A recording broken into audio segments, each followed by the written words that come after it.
The ship drifted silently through the debris field, its hull scarred by plasma burns and micrometeorite impacts. Commander Zethkar of the Hegemony Third Fleet pressed his four-fingered hand against the observation deck's reinforced transparent aluminum, watching the wreckage of what had once been a thriving space station spiral slowly in the void. "Status report," he commanded, his voice carrying the authority of someone who had conquered 17 star systems for the Hegemony. "Sir, we're detecting minimal life signs from the human vessel," reported his second-in-command, Sub-Commander Veltar. The amphibian-like alien's gill slits fluttered nervously as she consulted her datapad. One adult human female, critically injured. And something else. Zethkar turned from the viewport, his reptilian eyes narrowing. The Hegemony had been tracking human expansion for 3 cycles now, ever since these strange bipedal mammals had stumbled into galactic civilization. Unlike most species, humans had refused the standard integration protocols.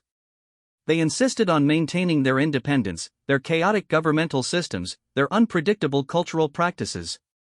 It was precisely this unpredictability that made them dangerous.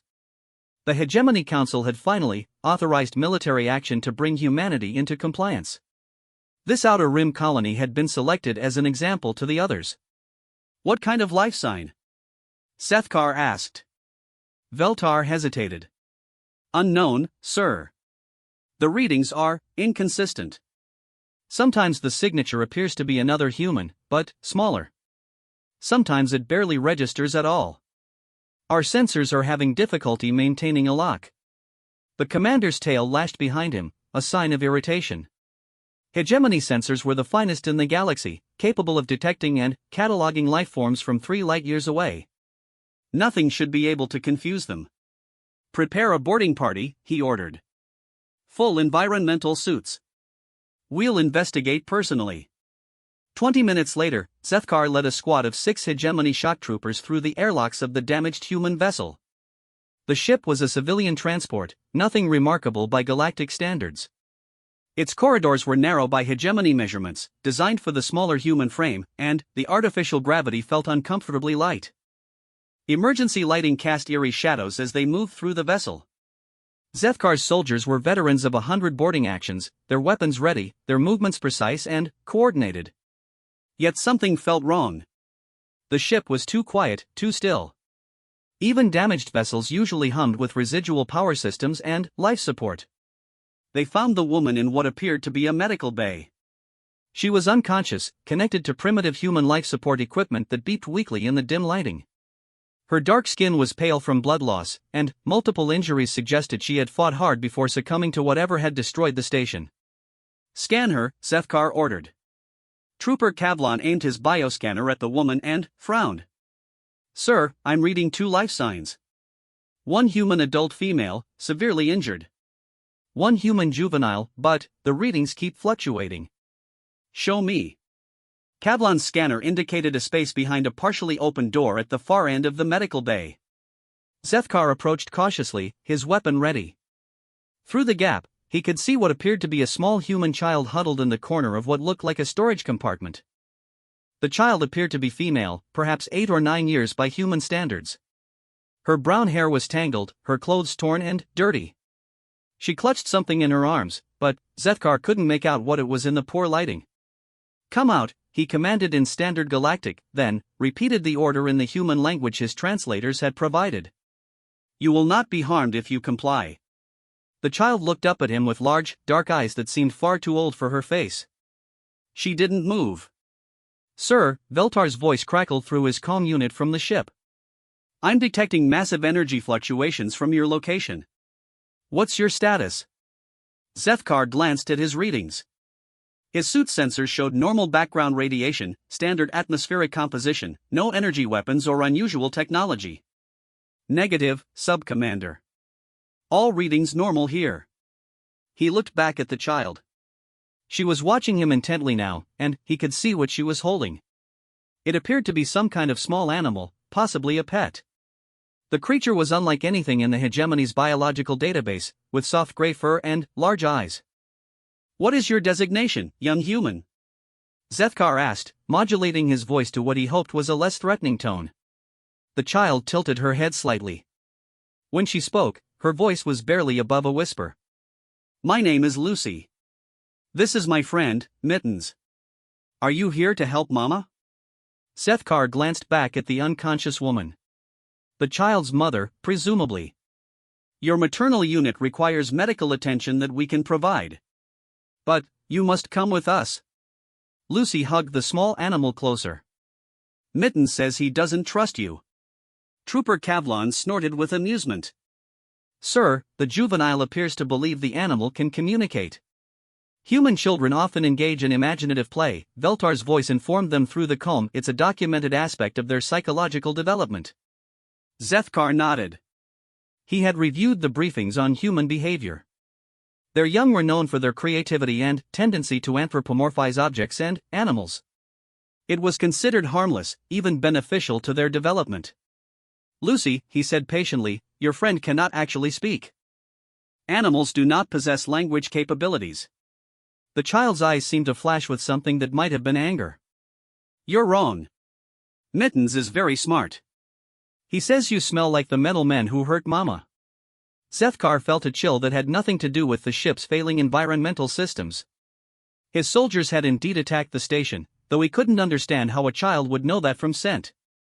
Hegemony troops were sealed in environmental suits, and their armor was manufactured from materials unknown to human technology. Kavlan, scan the animal, he ordered. The trooper complied, then shook his head. Standard Earth mammal, sir. Feline species. Nothing unusual except. Except what? The quantum signature is unstable, sir. It keeps shifting between states. Zethkar stared at the child and her pet. Quantum signatures didn't shift. They were as fundamental and unchanging as genetic codes. Either the scanner was malfunctioning, or something was very wrong here. Lucy, he said carefully, we're going to take you and your mother to our ship. You'll be safe there. The child shook her head. Mittens says your ship is scary. He says there are too many thoughts there, and they're all angry thoughts. Sir, Kavlan whispered, children can't read thoughts. It's not biologically possible for any known species. Zethkar raised his hand for silence. Something was happening to his readings now. The energy fluctuations that Veltar had mentioned were beginning to register on his suit's sensors, but they weren't coming from any technology. They seemed to be emanating from the child herself. Lucy, what else does Mittens tell you? The child looked down at the small animal, then back at Zethkar. Her expression was sad now, almost pitying. He says you don't understand what humans are. He says your people think we're just another species to conquer, but you're wrong. He says that's why you're going to lose. Lose? Zethkar couldn't keep the amusement out of his voice. Child, your species has barely achieved faster than light travel.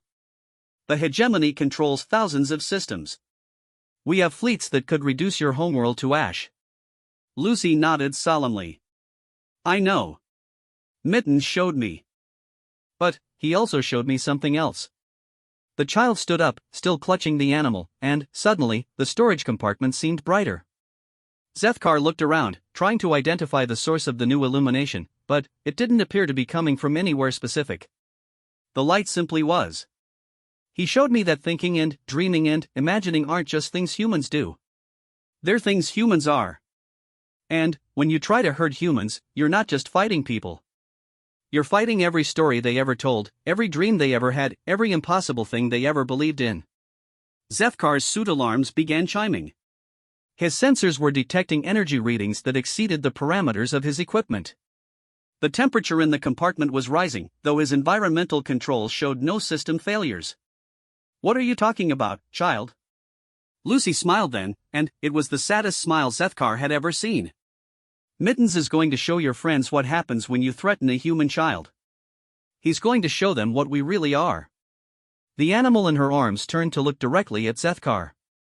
For just a moment, its eyes seemed far too intelligent, far too knowing. And, in that moment, Zethkar realized that what he had taken for a simple earth feline was something else entirely. Something impossible. Sir, Veltar's voice crackled urgently through his comm. I'm reading massive energy buildups throughout the ship. Whatever's happening there, you need to evacuate immediately. Zethkar looked back at the child. Lucy was glowing now, a soft light that seemed to come from within her skin. The animal in her arms appeared to be made of starlight and shadow, its form shifting between solid matter and pure energy. "What are you?" he whispered. Lucy tilted her head again, considering the question with the gravity of someone much older. "I'm just a little girl who loves her friend." "But, Mittens." Mittens is what happens when a human child really, truly believes in something. He's what happens when imagination becomes real. The ship began to vibrate around them. Zethkar's readings showed impossible things: gravity fluctuations, time distortions, matter spontaneously reorganizing itself. His soldiers were backing away, their weapons useless against phenomena that defied every law of physics the hegemony understood. "This is impossible," Trooper Kavlon stammered. Lucy looked at him with those ancient eyes. "That's the thing about humans," she said softly. "We don't really understand impossible. We just understand things we haven't figured out how to do yet." The light surrounding the child was growing brighter. Through his calm, Zethkar could hear alarm klaxons from his ship, urgent reports of system failures and inexplicable phenomena spreading throughout the fleet. "Sir," Veltar's voice was tight with fear, "the entire Third Fleet is reporting similar energy readings. Whatever's happening on that ship, it's affecting every vessel in our formation." Zethkar stared at the child in growing horror. The hegemony Third Fleet consisted of over 300 ships, spread across several light-minutes of space. Nothing could affect them all simultaneously except for weapons of mass destruction that the humans simply didn't possess. Unless the weapon wasn't technology at all. "Lucy," he said urgently, "you must stop this. Innocent beings will die." The child shook her head. "Mittens says there are no innocent beings in your fleet. He says you chose to hurt people, so now you get to see what it feels like when the universe hurts back." The animal's form was becoming more distinct now, more real. What had appeared to be a simple cat was transforming into something magnificent and terrible. Its fur was the deep black of space between stars, shot through with veins of silver light. Its eyes held the wisdom of ages and the fierce protectiveness of a guardian. "You see," Lucy said conversationally, as reality continued to bend around them, "grown-ups always think children's imaginary friends aren't real.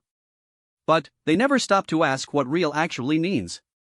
Mittens has been my friend since I was very little. I've talked to him, played with him, loved him every day for years. How much more real does something need to be?" Zethkar's suit was registering readings that his scientific training told him were impossible. Matter was being created and destroyed, energy was flowing in patterns that violated conservation laws, and, through it all, the child stood calmly in the center of the storm, protected by something that should not exist. "The power of human imagination," he breathed, finally, understanding.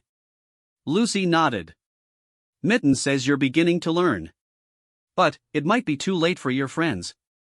Through his calm unit, Zethkar could hear reports from throughout the fleet.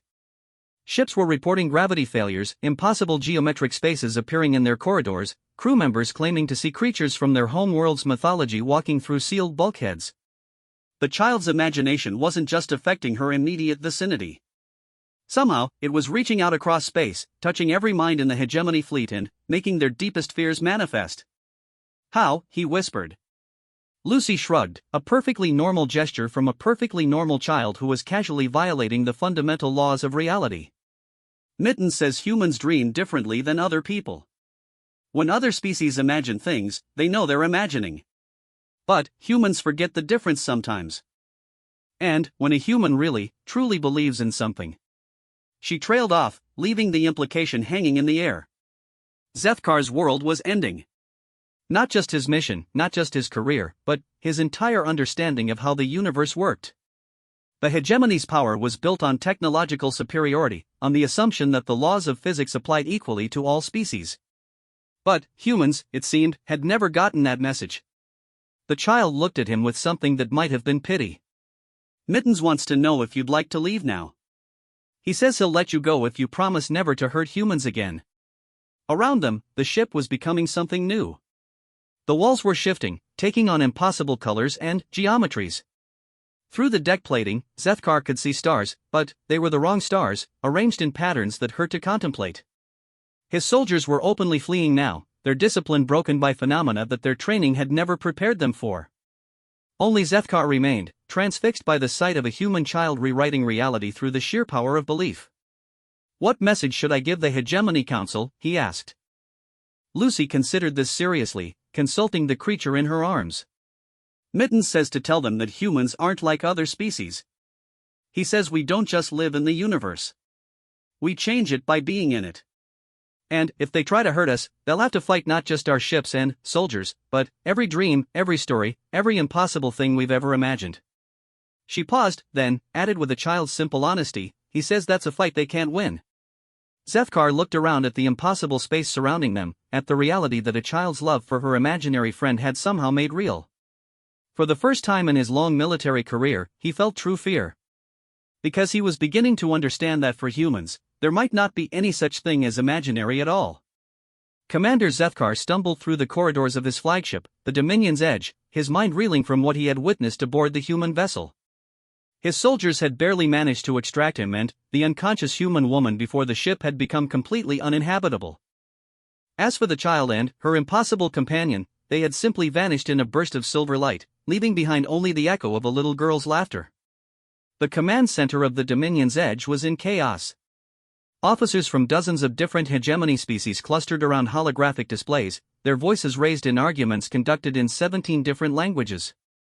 Sub-Commander Veltar approached him immediately, her amphibian features pale with stress. "Sir, we need to evacuate the system immediately," she said without preamble. "The phenomenon is spreading." Zethkar moved to the main tactical display. What he saw there defied every principle of space combat he had learned in 40 years of service. The Third Fleet's formation, once a perfect demonstration of hegemony military precision, had become scattered chaos. Ships drifted at impossible angles to one another, their running lights flickering in patterns that hurt to watch. Several vessels reported that their internal geometry no longer matched their external dimensions. "Report," he ordered, falling back on military protocol because it was the only anchor of familiarity in a universe that had suddenly become alien. "Sir, the anomalous readings began spreading approximately 43 minutes ago," reported his tactical officer, a crystalline being whose natural electromagnetic fields usually made him ideal for sensor operations. Now, those same fields were crackling with chaotic energy. At first, it was confined to the human vessel, but the effect has expanded to encompass our entire fleet. "What kind of effects are we seeing?" Veltar manipulated the holographic display, bringing up individual ship reports. The frigate Crushing Talon reports that their weapon systems have transformed into flowering vines. The crew of the battleship Iron Victory claims that their corridors now extend for impossible distances, and that they've encountered beings from Nexarian mythology walking through sealed sections. Zethkar stared at the data scrolling past. "That's impossible. Nexarian mythology deals with creatures of pure thought. They can't manifest physically." "Apparently, sir, they can now," his tactical officer replied grimly. "The destroyer Swift Death has gone completely silent. Long-range scans show the ship is still structurally intact, but it appears to be singing, sir." "Singing?" "Musical tones across 17 different frequency ranges. Our linguistic computers are attempting analysis, but the patterns don't match any known form of communication." Zethkar felt a chill that went deeper than fear.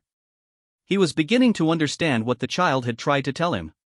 Human imagination wasn't just creativity. It was a force that could literally reshape reality. And, somehow, through proximity or sympathy or some mechanism he couldn't comprehend, it was affecting his entire fleet. "Sir," another officer called out, "we're receiving a priority transmission from the Council. They're demanding an immediate status report." Zethkar closed his eyes. How could he possibly explain this to the Hegemony Council? How could he tell them that their carefully planned conquest of humanity had been derailed by a single human child and her imaginary friend? "Put them through," he said finally. The holographic display shifted to show the imposing figure of Council Speaker Maltherin. The ancient being's multiple eyes fixed on Zethkar with the intensity that had made him the most feared politician in the hegemony.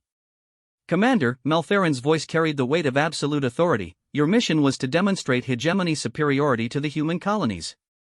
Instead, we're receiving reports of fleet-wide system failures and impossible phenomena."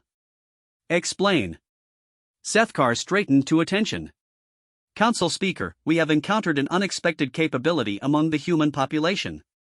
Their imaginative faculties appear to have a direct effect on local spacetime." The silence that followed stretched for several seconds. When Maltherin spoke again, his voice carried a dangerous edge. Commander, are you reporting that the humans have developed reality manipulation technology? No, sir. Not technology. The effect appears to be biological, possibly psychological in nature. We encountered a human juvenile who was able to alter local physics through what can only be described as concentrated belief. Another pause. Commander Zethkar, you are a decorated officer with 40 years of exemplary service. I am going to assume that exposure to some form of human psychological warfare has temporarily affected your judgment. Return to base immediately for medical evaluation. Sir, with respect, this is not psychological warfare. I have 17 independent sensor logs documenting reality alterations that violate known physical laws. The phenomenon is continuing to spread throughout the fleet. Veltar stepped forward, adding her voice to the transmission. Council Speaker, this is Subcommander Veltar. I can confirm the Commander's report. Our entire fleet is experiencing impossible phenomena. We request immediate evacuation authorization and full scientific analysis teams. Maltheron's image wavered for a moment, as if the transmission itself was being affected by whatever was happening to the fleet.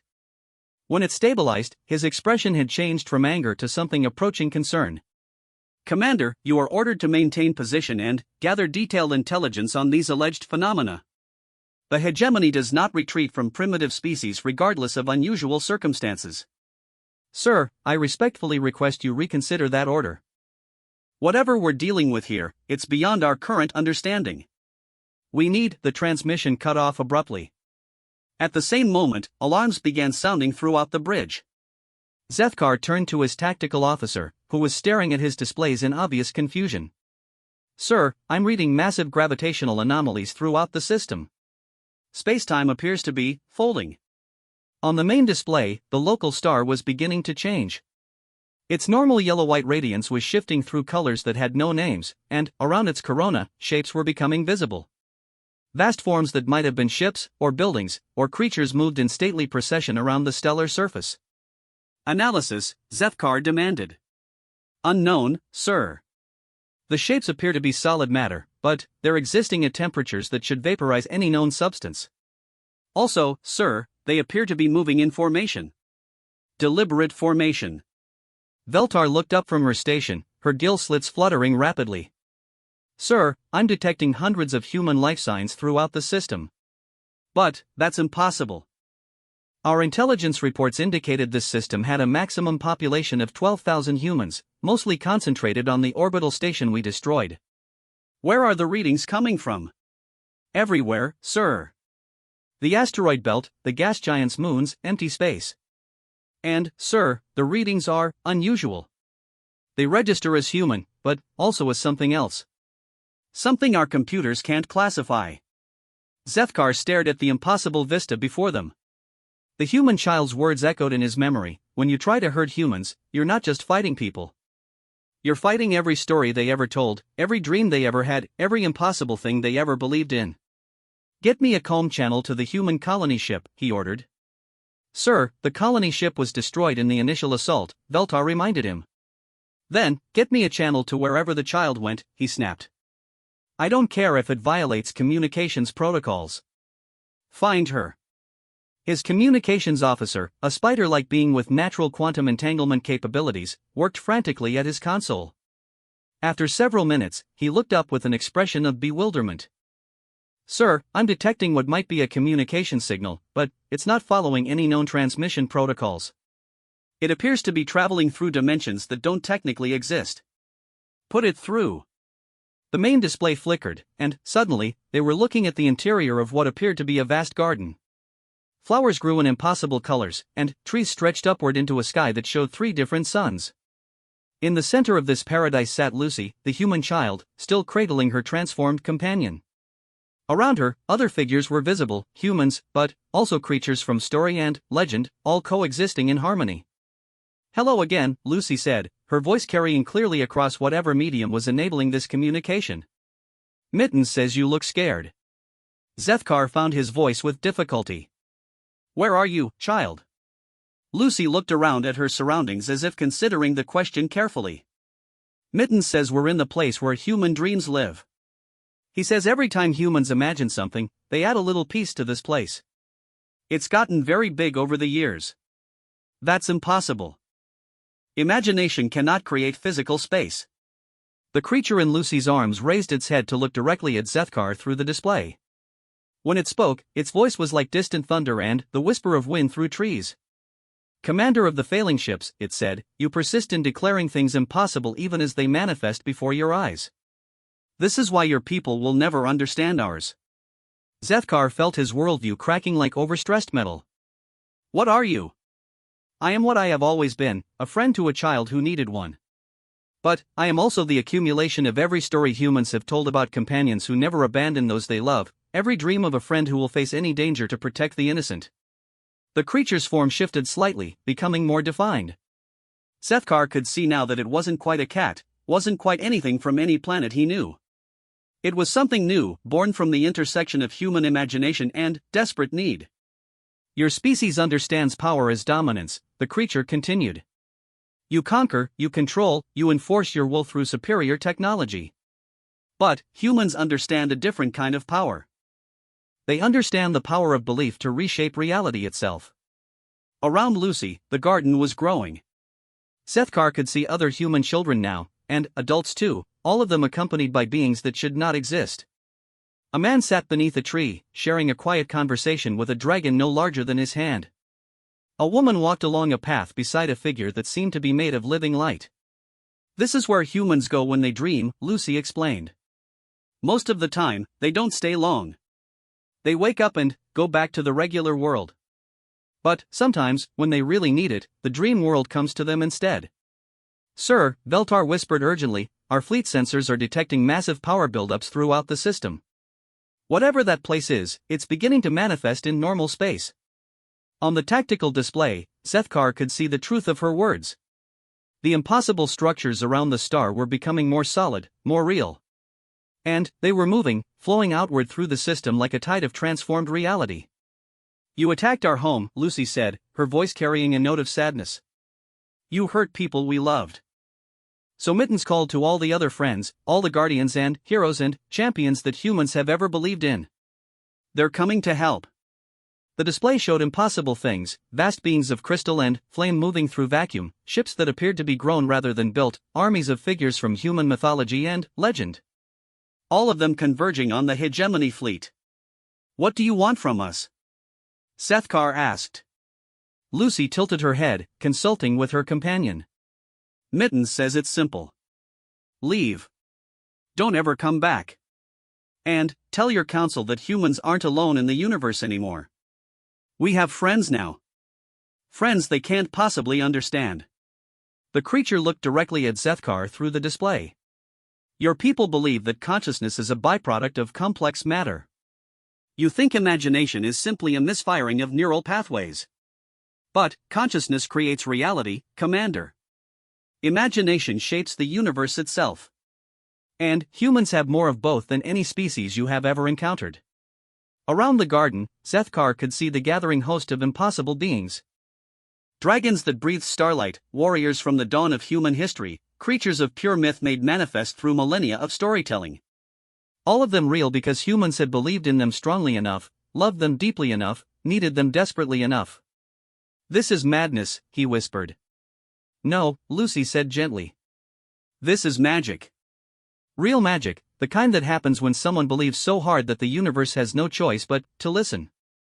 The communication began to fade, but not before Mittens spoke one final time. "Tell your council that they have seen only the smallest taste of what humans are capable of. If they attack us again, they will face not just our ships, but every hero from every story, every guardian from every dream, every impossible thing we have ever dared to imagine. That is a war they cannot win, because it is a war against hope itself." The display went dark, leaving Zethkar staring at the tactical situation. His fleet was surrounded by beings from human imagination, creatures that should not exist but undeniably did. Ships that had terrorized 100 worlds were dwarfed by impossible architectures of dream and story. "Sir," his communications officer reported, "we're receiving surrender requests from 17 ships.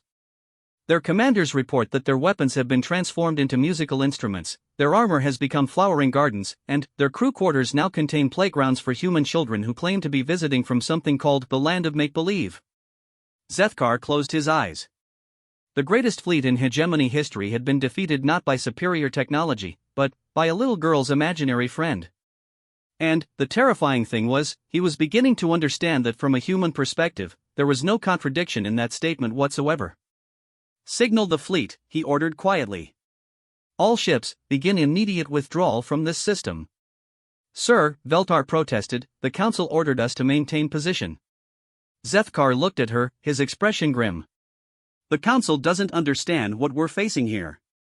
Humans don't just inhabit reality, they create it. And if we stay here any longer, we might discover that in their reality, we simply don't exist anymore." As the hegemony fleet began its retreat, Zethkar watched the impossible beings that surrounded them. They made no aggressive moves, but their presence was a warning written across space itself. Humanity was not defenseless. They had guardians now, protectors born from the infinite creativity of the human spirit. And that, Zethkar realized, might just be the most terrifying weapon in the universe. The Grand Chamber of the Hegemony Council stood as a testament to galactic dominion. Representatives from 1,000 conquered worlds sat in perfect formation around the vast amphitheater, their diverse forms united in submission to the Council's absolute authority. For 3 millennia, this chamber had been the heart of the greatest empire the galaxy had ever known. Today, that empire was learning fear. Council Speaker Maltherin stood at the central podium, his multiple eyes scanning the detailed reports from the Third Fleet's encounter with the humans. Around him, the other council members shifted uneasily in their seats. Never in the hegemony's history had a military operation failed so completely, so inexplicably. "The commander's reports are consistent across all vessels," announced High Analyst Krivan, a crystalline being whose species specialized in data interpretation. 17 different sensor suites, operated by officers from 12 different species, all recorded identical impossible phenomena. "Impossible phenomena are, by definition, impossible," stated Councillor Thexmar, representing the militant Corvin species. "Either the humans have developed technology beyond our understanding, or our officers have been compromised by some form of psychological warfare." Maltherin studied the holographic reconstructions hovering above the podium. Ships transformed into gardens. Weapons becoming musical instruments. Corridors extending into impossible dimensions. And, at the center of it all, a single human child and her alleged companion. "High Analyst, what is your assessment of the human technological capabilities?" Krivan's crystalline form pulsed with different colors as he processed data. "According to all intelligence gathered over the past 3 cycles, human technology is centuries behind hegemony standards. They have achieved faster than light travel only recently, their energy weapons are primitive, and their largest vessels would be classified as light cruisers by our standards. Yet they somehow neutralized our most advanced fleet without firing a single shot," observed Councillor Ythera, her insectoid mandibles clicking nervously. "That's what the reports claim," Thexmar interjected. "I maintain that no species can violate the fundamental laws of physics through force of will alone. The humans must have developed some form of technology that mimics these effects." The chamber fell silent as a new voice joined the discussion. Ancient beyond measure, Council Prime Theres rarely spoke during regular sessions. When he did, even the most senior councillors listened with absolute attention. "I have lived for 7,000 years, the elder said, his words carrying across the chamber without technological amplification.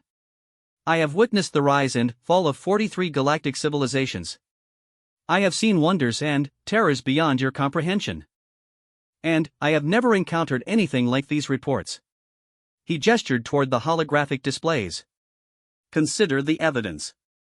Multiple independent sources. Consistent witness testimony across species lines. Sensor data from our most reliable equipment. Either our entire understanding of reality is fundamentally flawed, or we have encountered something unprecedented." Maltherin felt the weight of leadership pressing down upon him. The hegemony's power was built on technological superiority and the predictability of natural laws. If humans could somehow transcend those laws. "Prime Theres," he said carefully, "what do you recommend?" The ancient being was silent for long moments, his thoughts spanning millennia of experience. When he spoke, his voice carried a note of something that might have been wonder. In the earliest days of the galaxy, before the first faster-than-light drives, before the first galactic empires, there were legends. Stories told by dying races, myths preserved in the deepest archives. They spoke of a species that would one day emerge from the outer spiral arms. A species that thought differently than any other. The legends called them reality weavers. The chamber erupted in discussion. Several counselors protested that ancient legends had no bearing on current military strategy. Others demanded access to the archives ELD theories referenced. Through it all, Maltheron felt a chill of premonition. Prime, are you suggesting that humans are these legendary reality weavers? I am suggesting, ELD theories replied carefully, that we may have gravely underestimated what we are dealing with. The reports describe phenomena that match certain aspects of those ancient legends. If there is even a possibility that they are accurate, then we should strike immediately with overwhelming force, Thexmar declared. Before the humans can develop their capabilities further. Or, said a new voice from the chamber's entrance, you could listen to someone who has actually encountered these capabilities firsthand. Commander Zethkar stood in the doorway, still wearing his dress uniform despite having arrived only minutes earlier. His request for immediate council audience had been granted due to the severity of his report, but his appearance was haggard, his usual military bearing shaken. Commander, Maltheron said formally, present your first-hand assessment. Zethkar walked to the central area, his footsteps echoing in the sudden silence. Counselors, what I witnessed defies every principle of warfare, every law of physics, every assumption we have made about the nature of reality itself. He activated his personal data recorder, projecting the scenes from the human vessel. The council watched in stunned silence as the recording showed a human child apparently reshaping space and time through nothing more than concentrated belief. This is the truth, Zethkar said quietly. Humans don't just imagine things. They make their imaginings real. And, when you threaten them, you don't face their military. You face their dreams made manifest. Counselor Ythara leaned forward, her multifaceted eyes reflecting the holographic display. Commander, you're describing impossible abilities. No biological entity can manipulate quantum fields through conscious will alone. With respect, Counselor, I'm not describing theoretical possibilities. I'm reporting observed facts. I watched a child's imaginary friend become a reality powerful enough to affect an entire star system. I saw beings from human mythology walking through our ship's corridors. I witnessed the transformation of military-grade armor into flowering gardens. Thexmar's posture radiated skepticism.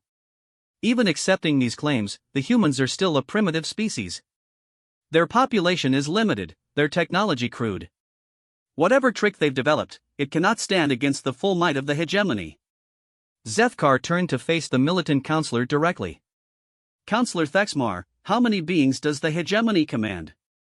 Across all member worlds and species, approximately 400 billion sentient beings serve the hegemony, Thexmar replied proudly. And humans? Intelligence estimates place their current population at roughly 12 billion. Yes, Zethkar said grimly. 12 billion humans. But, according to what I witnessed, they don't fight alone. They're accompanied by every character from every story they've ever told, every hero from every legend, every imaginary friend who ever comforted a child. Conservative estimates place the number in the trillions. The chamber fell silent. High Analyst Krevan's crystalline form flickered rapidly as he processed the implications. Commander, he said finally, you're suggesting that humans have access to an effectively infinite army of impossible beings? I'm reporting what I observed. When that child called for help, her imaginary friend answered. And, apparently, that friend can call upon every other imaginary friend that humans have ever created. The question before this council is simple: can the hegemony wage war against an enemy that includes every dream, every story, every flight of fancy in human history? Prime ELD Theres rose slowly from his seat. Commander, in your professional military opinion, what would be the outcome of continued hostilities with the human species? Zethkar was quiet for a long moment, remembering the Garden of Impossible Things, the beings of myth and legend gathering to protect their human companions. Complete defeat, Prime. Not military defeat, not political defeat. Ontological defeat. They would make us cease to exist, not through superior firepower, but by believing strongly enough that we simply aren't real. The implications of that statement sent ripples of fear through the chamber. To be defeated was one thing, to be relegated to non-existence was something else entirely. There must be some weakness, Thexmar insisted. Some limitation to these abilities. Actually, interrupted a new voice from the chamber's communication systems, there is. Every eye in the chamber turned toward the holographic display that had just activated without authorization. The image showed Lucy, the human child from Commander Zethkar's report, sitting in her impossible garden with her transformed companion. "Hello," she said politely. "Mittens says you're talking about us, so we thought we should join the conversation." The creature in her arms regarded the assembled council with ancient, knowing eyes. "We are not here to threaten you," it said, its voice somehow carrying clearly across interstellar space. "We are here to explain." Maltheron found his voice with difficulty. "How are you here?" "This communication is supposedly secured against all forms of intrusion." "Security is relative," the creature replied. "When reality itself is malleable, technological barriers become mere suggestions. But we have not come to demonstrate power. We have come to offer understanding." Lucy looked around at the assembled counselors with the frank curiosity of childhood.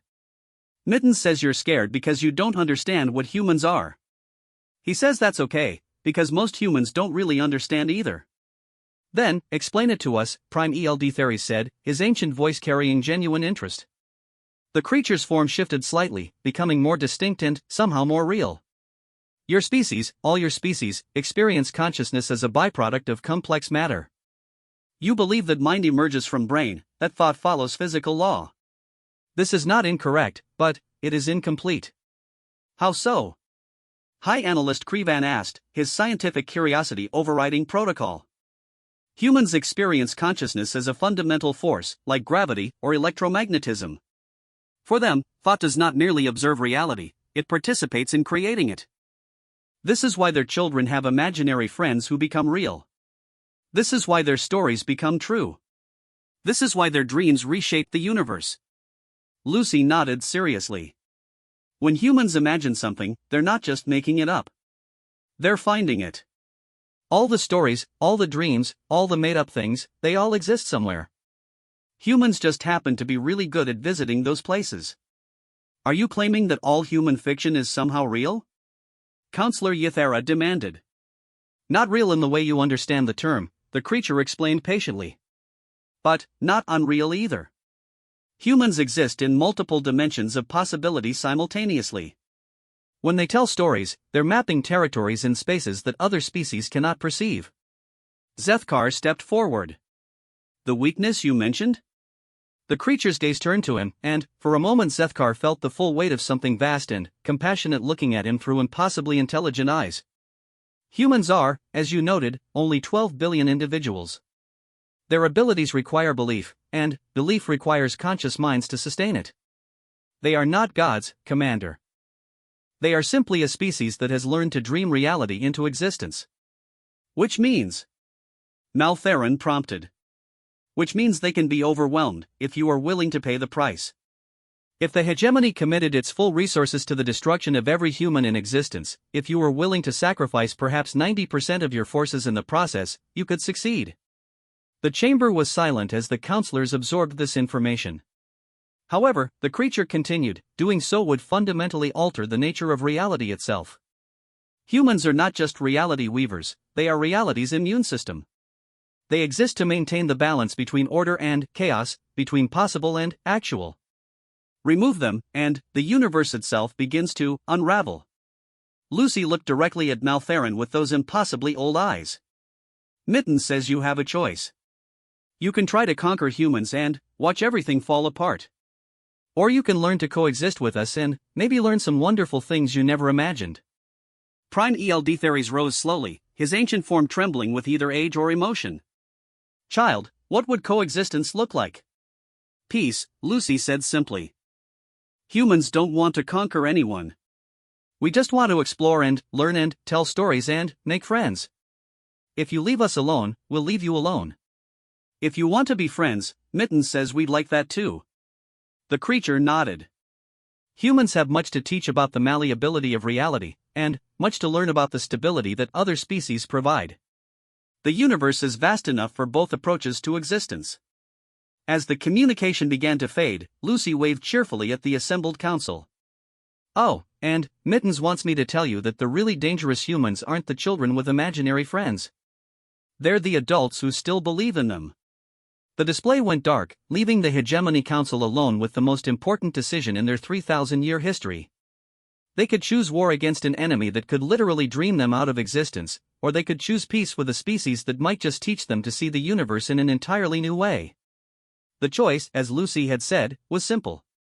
The consequences, however, would reshape the galaxy forever. 3 months had passed since the Hegemony Council's emergency session, and the galaxy was changing in ways that no one had anticipated. The official ceasefire with humanity had held, but beneath the surface of diplomatic protocols, something far more profound was occurring. Reality itself was becoming more flexible. Dr. Sarah Chen, xenopsychologist and one of humanity's leading experts on interspecies communication, stood before the assembled Earth Council in Geneva.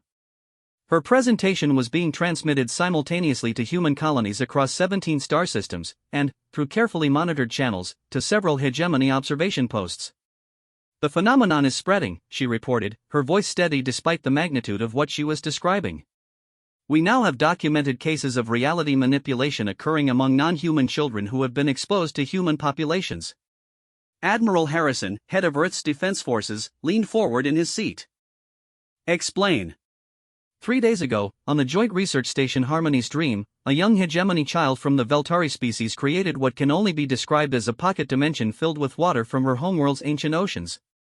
The area shouldn't exist according to spatial physics, but 17 independent teams have confirmed its presence.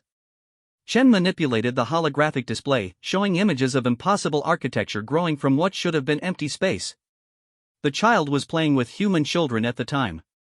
She was told stories about mermaids and underwater kingdoms. Within hours, those stories became real enough to explore. "Are you saying imagination is contagious?" asked Dr. Patel, Earth's chief scientist. "Not exactly. It's more accurate to say that exposure to human reality manipulation is awakening similar capabilities in other species.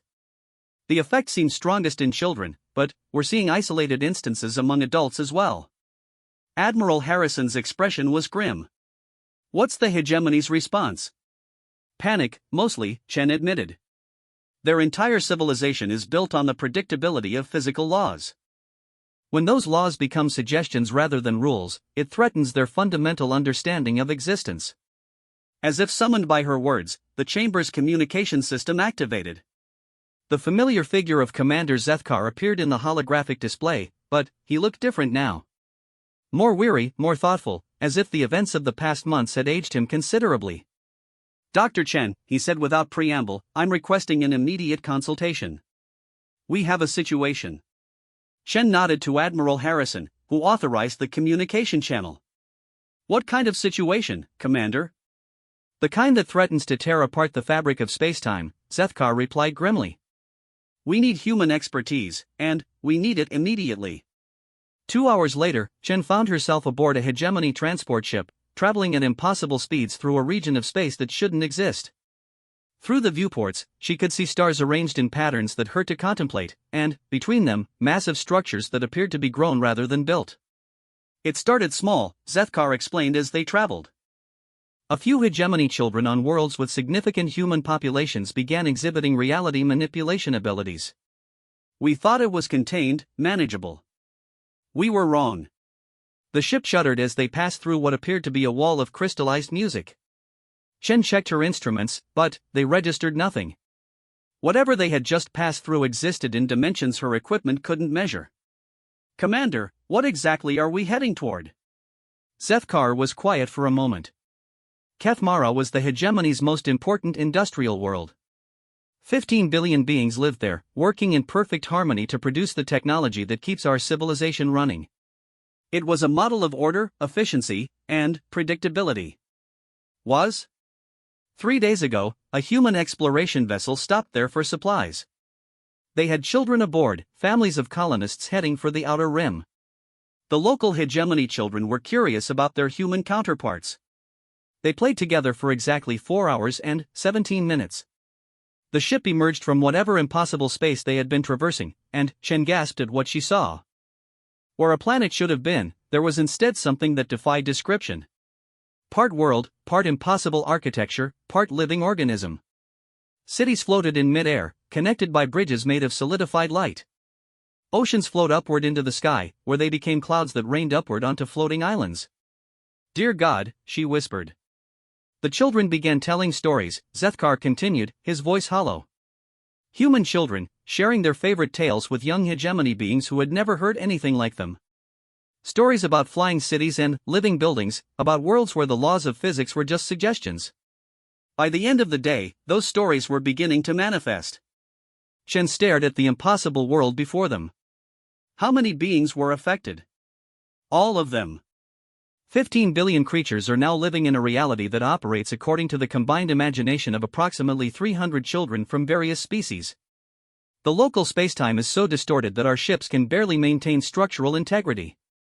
As they drew closer to the transformed world, Chen could see the truth of his words. Hegemony vessels hung motionless in space around the planet, their crews apparently unable or unwilling to approach. Through the ship's enhanced sensors, she could detect life signs throughout the impossible structures, but they were reading as something more than normal biological entities. Are the inhabitants in danger? That's what we need you to help us determine, Zethkar admitted. Our science cannot evaluate a reality that operates on principles we don't recognize. We need someone who understands how human imagination interacts with physical law. The ship's communication system crackled to life. A young voice, speaking in the Universal Translator's neutral tones, filled the cabin. Hello, Commander Zethkar. This is Lila, speaking for the new Kethmara Council of Friends. We've been expecting Dr. Chen. Chen activated the response channel. Hello, Lila. I'm here to help if I can. What's your situation? Oh, it's wonderful. The child's enthusiasm was infectious. We made a world where everyone can fly if they believe hard enough, where buildings grow like trees, and where the oceans taste like your favorite memory. The grown-ups were scared at first, but now they're learning to play with us. Zethkar looked at Chen with desperate eyes. Is this sustainable? Can a planet exist in a state of constant reality manipulation? Before Chen could answer, another voice joined the communication. This one was older, more measured, but carrying an underlying note of wonder. Dr. Chen, this is Professor Kexthal of the Hegemony Science Directorate. I've been studying the phenomenon firsthand. The children aren't just changing physical laws, they're operating under an entirely new set of universal principles. Can you elaborate, Professor? Reality here operates on a consensus basis. If enough beings believe something strongly enough, it becomes true. The children understood this intuitively, but it took the adult population several days to adapt. Now we have a functioning civilization where impossibility is the norm. Chen felt a chill of recognition. Professor, are you saying that Kethmara has become self-sustaining? More than that. The reality manipulation is growing stronger, more sophisticated. We estimate that within a standard cycle, the effects will extend beyond our planetary system. Within 10 cycles, they could affect the entire galactic region. Zethkar turned to Chen with barely controlled panic in his voice. Dr. Chen, what happens to the hegemony if our entire civilization becomes subject to reality manipulation? Our species weren't designed for this kind of existence. Chen was quiet for a moment, considering the implications. She thought of Lucy and her impossible friend, of the garden where human dreams lived, of the delicate balance between order and chaos that kept the universe functioning. Commander, I need to speak directly with the children. All of them. Human and hegemony together.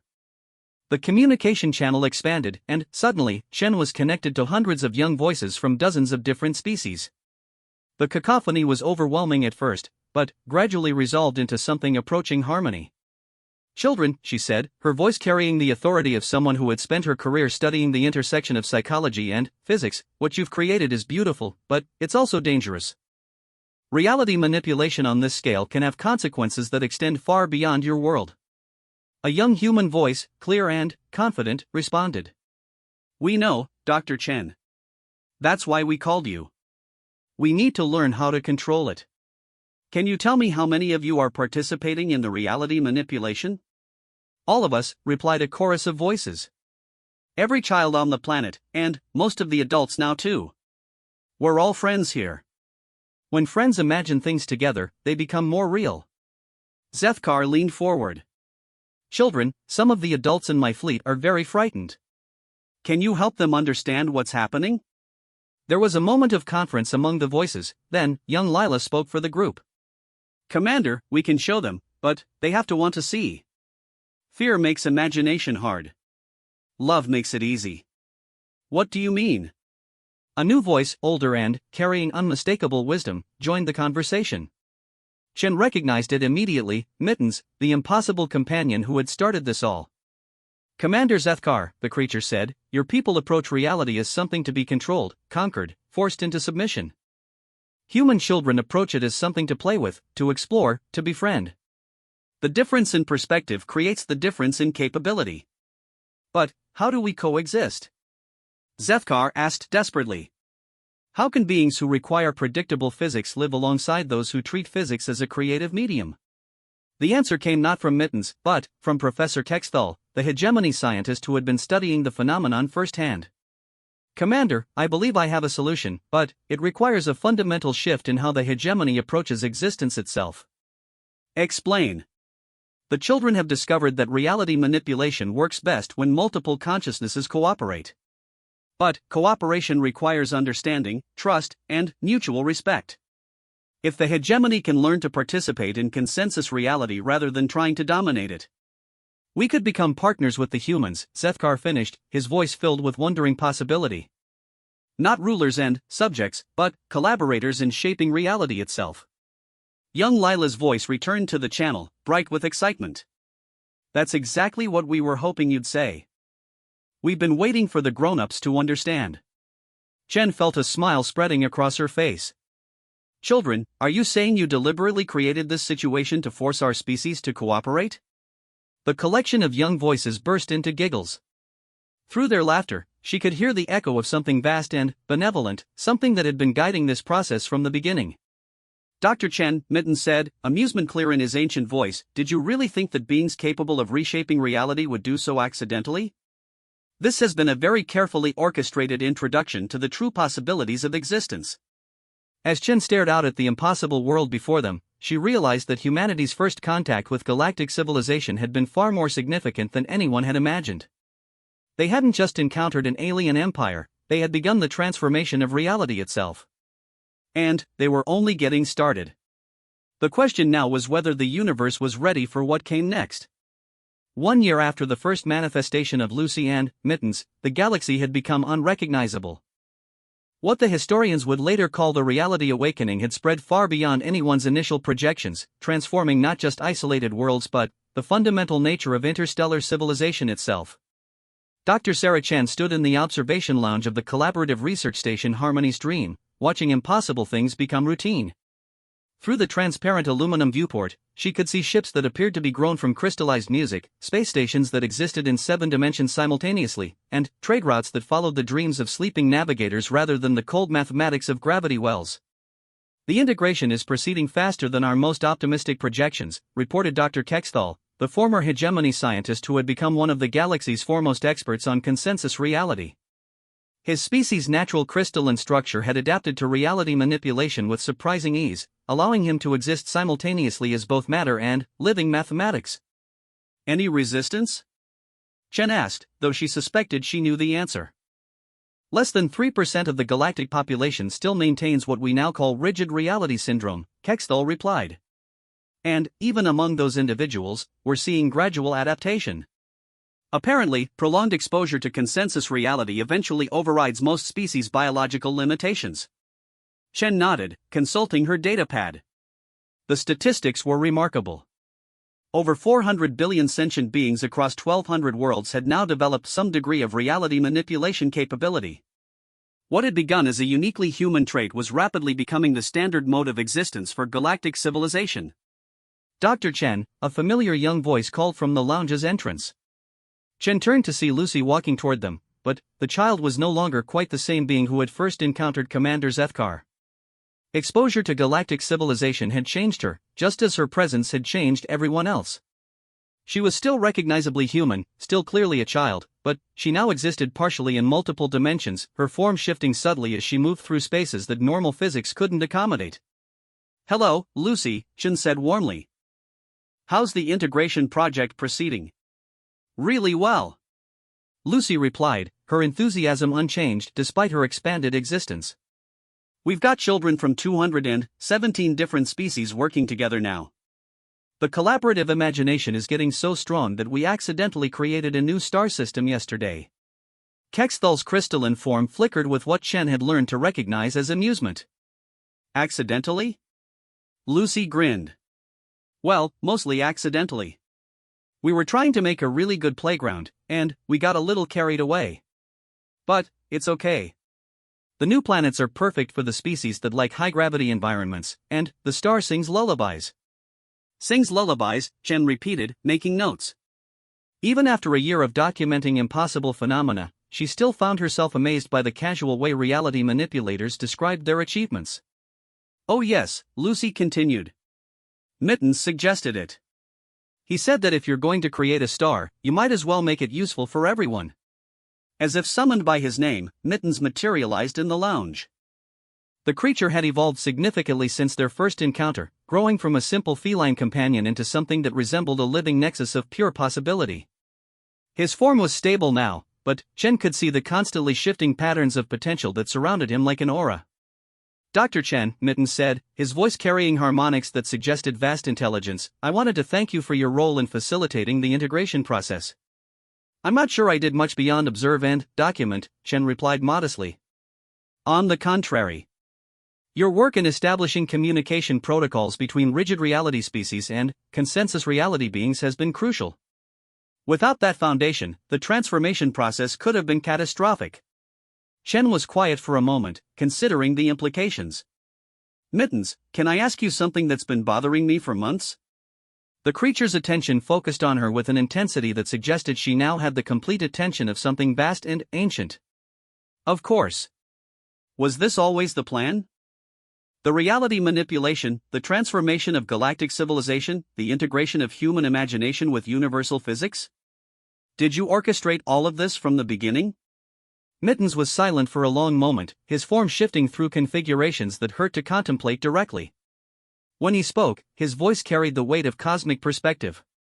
Dr. Chen, do you believe in destiny? I believe in probability and causation, she replied.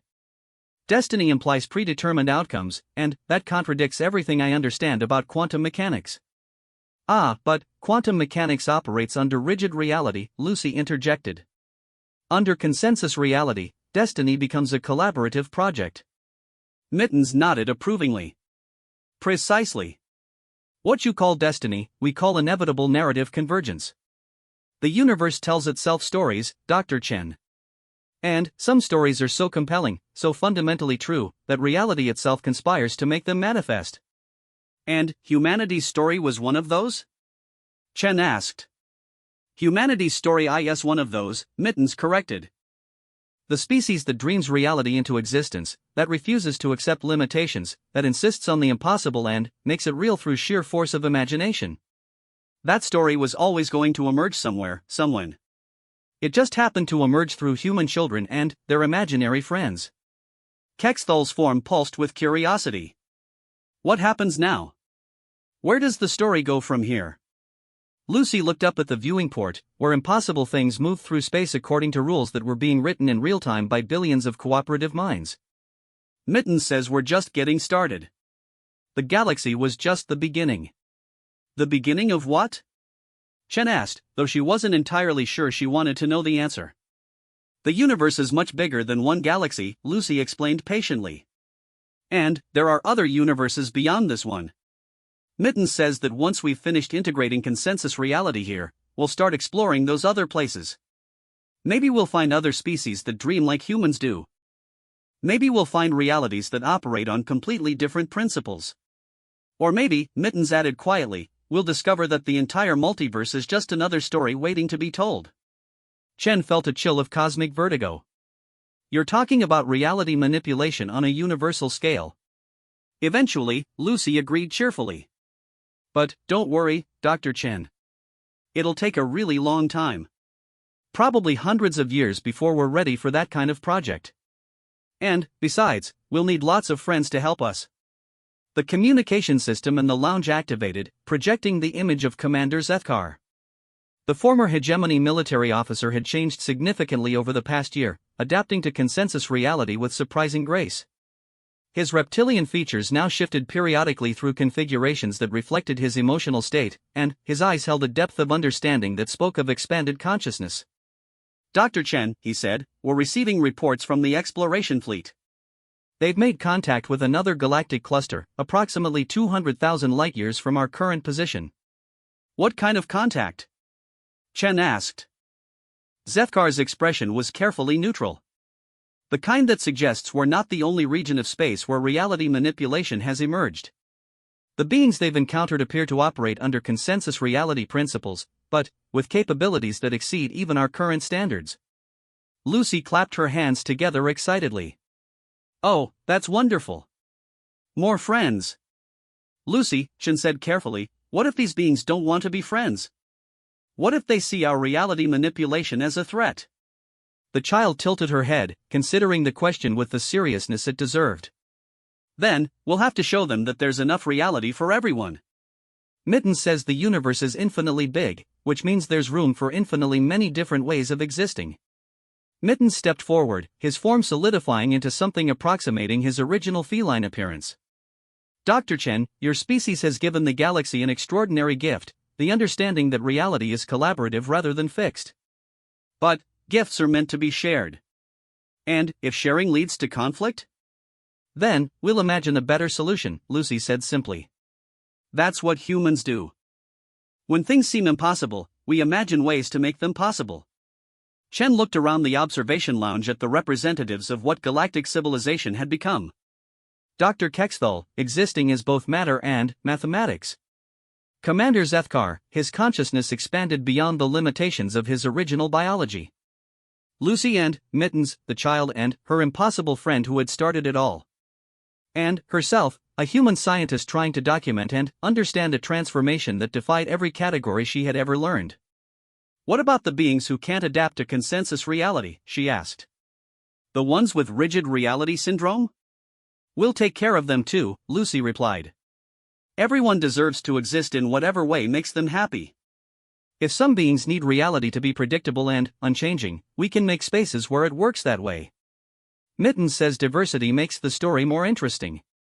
Through the viewport, Chen watched a ship that appeared to be made of crystallized laughter dock with a station that existed in 11 dimensions.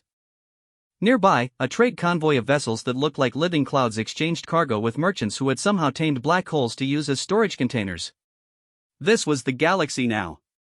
Not the ordered, predictable empire of the hegemony, but something far more chaotic and infinitely more wondrous. A civilization where the only limitation was imagination itself, where billions of minds worked together to continuously reshape reality according to their collective will. "Dr. Chen," Mittens said softly, "you're worried about what comes next?" It wasn't a question. Chen nodded. "I'm a scientist. I was trained to understand how things work, to predict outcomes based on observed patterns. But what you're describing doesn't follow any patterns I recognize." "That's because we're writing new patterns," Lucy explained. "Every day, every choice, every act of imagination adds new rules to how reality works. It's like being authors of the universe itself." "And that doesn't terrify you?" Lucy looked at her with those ancient eyes, and, for a moment, Chen could see the vast intelligence that had been guiding this transformation from the beginning. Dr. Chen, what terrifies me is the thought of a universe where imagination isn't real, where dreams don't matter, where beings are limited by what they think is possible. The universe we're creating might be unpredictable, but it's also endlessly full of wonder. As if to illustrate her point, a school of space whales swam past the observation lounge, their songs creating visible ripples in the fabric of spacetime. They were followed by a fleet of exploration vessels crewed by beings from 17 different species, all working together to map regions of space that existed primarily in the realm of mathematical poetry. Chen smiled, feeling some of her anxiety fade. "I suppose you're right. And, I have to admit, it's been the most fascinating year of my career." "Just wait until you see what we have planned for next year," Lucy said with a grin. "Mittens has been working on some really interesting ideas about temporal manipulation. Did you know that if you believe hard enough, you can make yesterday happen tomorrow?" Chen decided not to ask for clarification. Some aspects of consensus reality were probably best experienced rather than explained. Outside the viewport, the impossible continued to become routine. And, somewhere in the vast expanse of space, new impossibilities were being imagined into existence by beings who had learned the most important truth in the universe, that reality was far too important to be left to physics alone. The age of human dreams had begun, and the cosmos would never be the same. In the end, the hegemony's greatest fear had been realized. They had indeed encountered something that could dream them out of existence. But, instead of destruction, humanity had offered transformation. Instead of conquest, they had provided collaboration. And, the universe, Chen reflected, was infinitely better for it. The story was just beginning.